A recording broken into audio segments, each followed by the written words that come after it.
Hi, I'm Mike from 1A Auto. We've been selling auto parts for over 30 years.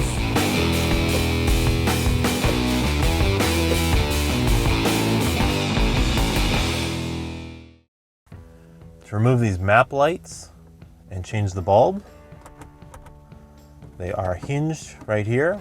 Push them on and off. We'll use our plastic prying tool. You can get this from 1aauto.com. And you want to pry up on this edge here. The two little hinges are here, so you can just kind of go to the outside edge. There's a tab up here, so you don't want to pry up here. You'll break the tab off. So just kind of gently pop it out and then kind of work the tool around here and then pop that out and it will slide out. There's the tab. So the cover's off. With the lens cover off, we can get to the bulb. It's a little 194 peanut bulb. It can be kind of hard to get to and get your fingers in there, but you can try, and then if you get a hold of it and then just kind of wiggle it as you try to pull down. Sometimes they'll come out with your fingers. It can be difficult though. You just have to work at it. So I'm just basically just pushing around, wiggling it, working it out of the socket.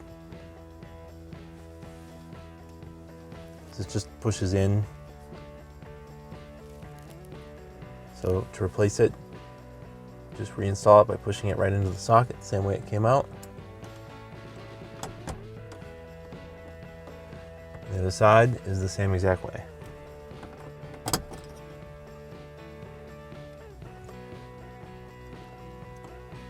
To reinstall, we'll put the tab towards the outside of the vehicle. So on the passenger side, this tab will be towards the passenger side. I'll slide it up in. Kind of finds a little opening right about there, and then push it up into the hinges. It'll snap into place.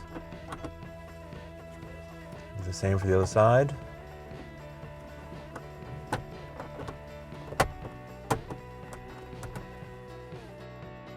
Thanks for watching.